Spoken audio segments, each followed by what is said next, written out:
सर्वप्रथम सर्व स्वामी भक्तांचे पुन्हा एकदा खूप खूप मनापासून स्वागत आहे। स्वामी भक्तांनो, आज आपण अकोला येथील रहिवासी असलेल्या एका स्वामी सेवेकरी ताईंचा खूप सुंदर असा अनुभव बघणार आहोत। हा अनुभव ऐकल्यानंतर प्रत्येक स्वामी भक्तांना खूप स्वामींची सेवा करू वाटणार आहे। अशीच प्रचिती आपल्याला देखील मिळावी असं प्रत्येक स्वामी भक्ताला वाटत असतं। खूप छान अनुभव आहे, त्यामुळे हा अनुभव अगदी शेवटपर्यंत प्रत्येक स्वामी भक्तांनी आज बघावा। चला तर मग वेळ न लावता ताईंच्या शब्दात या सुंदर अशा अनुभवाला सुरुवात करूया। तत्पूर्वी तुम्ही जर चॅनलवरती नवीन असाल तर सबस्क्राईब करायला विसरू नका, कारण असे रोज स्वामींचे नवीन नवीन अनुभव या चॅनलवरती येत असतात। ताई म्हणतात, सर्वप्रथम सर्वांना श्री स्वामी समर्थ। या ब्रह्मांडाचे चालक मालक पालक भगवान श्री स्वामी समर्थ महाराज यांना कोटी कोटी प्रणाम। स्वामी भक्तांनो, मी अकोला जिल्ह्यातील रहिवासी आहे। माझे मूळ गाव अकोला आहे, पण मी कामानिमित्त पुणे येथे रहिवासी आहे आणि आज मी माझ्या जीवनातील प्रत्येक प्रसंग तुमच्यासोबत शेअर करत आहे।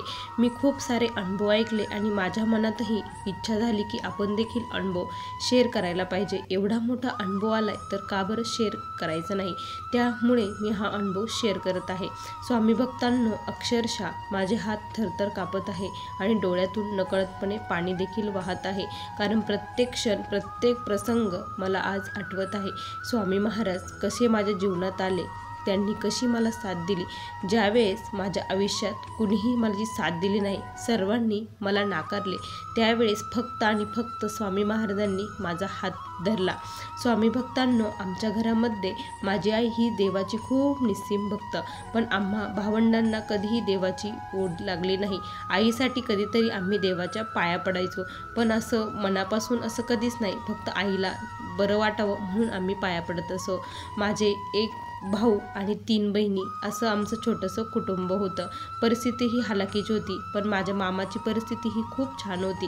त्यामुळे काय केलं आईनी, मला आणि माझ्या बहिणीला पुढच्या शिक्षणासाठी 11वी-12वी नंतर मामाकडे कॉलेजला घातलं, कारण आमच्या गावापासून कॉलेज हे खूप लांब होतं। त्यामुळे मामाकडे आम्ही कॉलेजला जाऊ लागलो आणि तिथेच काय झालं की माझं डिग्री ही चालू असताना मला एका मुलगा खूप आवडायचा आणि त्यालाही मी खूप आवडायची। आमचे विचारही खूप जुळत होते आणि असंच आमचं प्रेम झालं।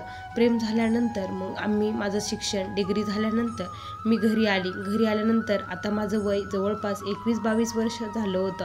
माझ्या वडिलांनी स्थळ बघण्याला सुरुवात केली। मी मोठी असल्यामुळे माझंच 1 नंबर लग्न करायचं।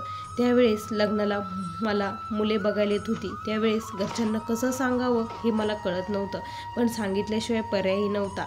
मग मी माझ्या वडिलांना सांगितलं की माझा एका मुलावरती प्रेम आहे आणि मला त्याच्यासोबतच लग्न करायचं आहे, असं मी वडिलांना सांगितलं। त्यावेळेस आमचे प्रचंड भांडणं झाले, माझ्या वडिलांचे, माझ्या आईचे आणि माझे।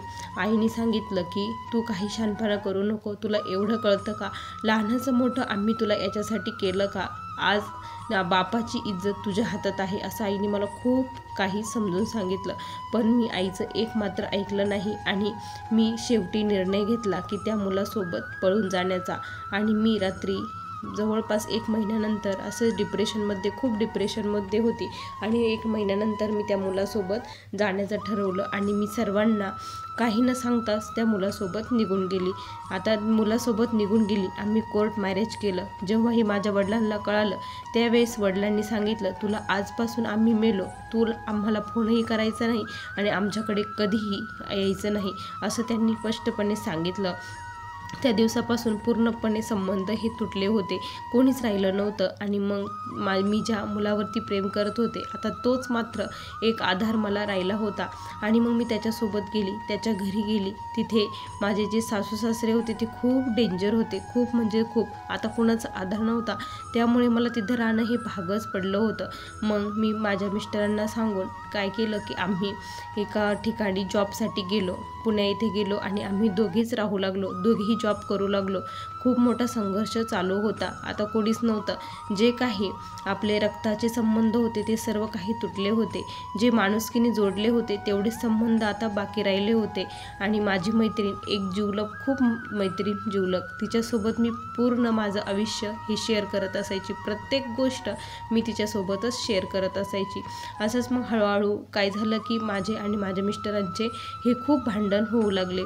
असे छोटे मोठे वादविवाद होऊ लागले. कारण आम्हाला एकमेकासाठी वेळ हा मिळतच नसायचा. कारण दिवसभर जॉब करायचं, संध्याकाळी यायचं, खूप थकल्यासारखं व्हायचं आणि तिथून येऊन काम करायचं अजिबात इच्छा राहत नसायची.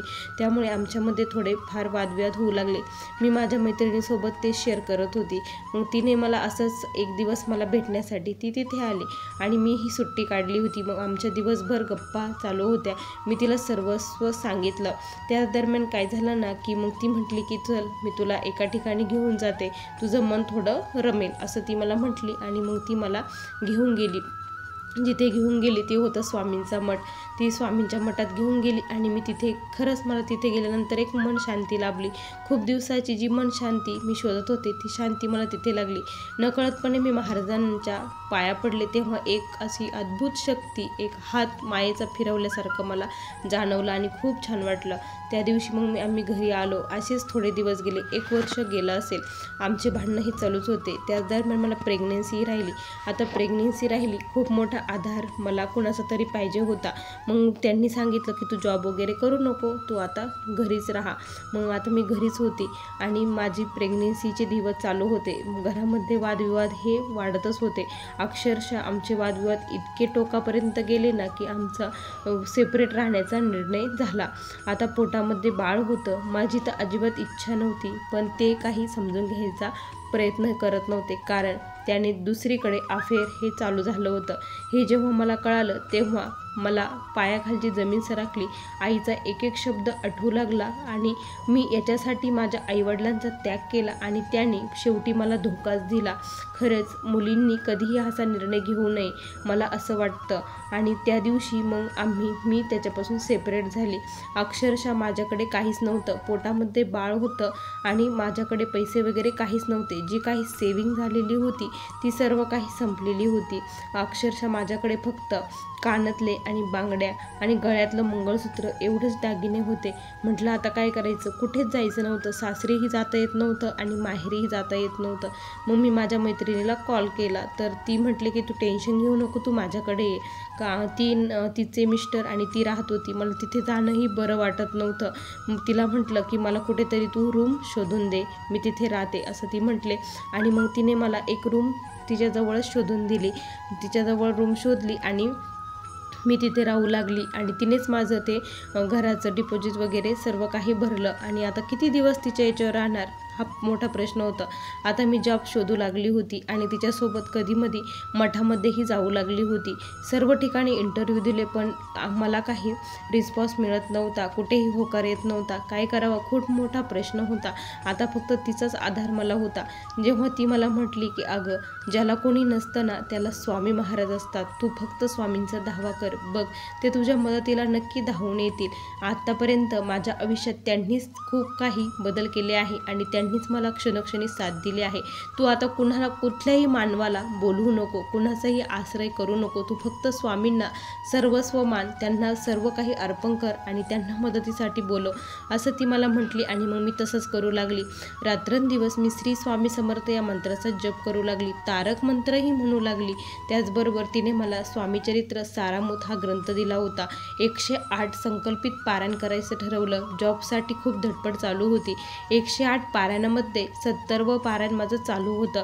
त्याच वेळेस मी एका ठिकाणी इंटरव्ह्यू दिला होता. इंटरव्ह्यू इतका खराब गेलेला होता. या अगोदर जे इंटरव्ह्यू झाले ते खूप छान होते पण तिथे माझं सिलेक्शन झालं नव्हतं. हा इंटरव्ह्यू इतका खराब होता, असं वाटलंच नाही की इथे सिलेक्शन होईल.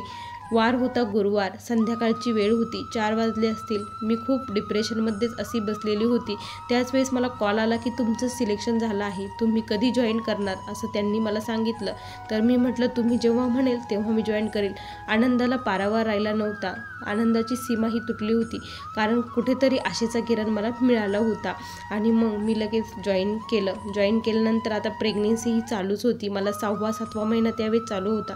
जॉईन केलं. कामाचं टेन्शन, त्यानंतर बाळाचंही टेन्शन, कुणाचाही आधार नाही, त्यावेळेस मी सर्वस्व स्वामींवरती सोपून दिलं होतं. स्वामी, या जगात ज्यांना कोणी नाही त्यांना तुम्ही आहात, माझ्या बाळाला देखील तुम्हीच आहात. आता त्याचे आई वडील माय बंधू सखा सर्व काही तुम्हीच आहात. तुम्ही जसं त्याला ठेवताल तसं त्याला तो राहील. मी 9व्या महिन्यापर्यंत जॉब केला.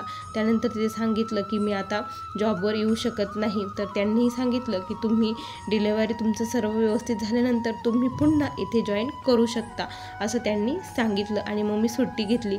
जी काही सेविंग झाली होती ते मला आता हे करायचं होतं, बाळासाठी ठेवायची होती. मग असंच झालं आणि माझी डिलेवरी झाली.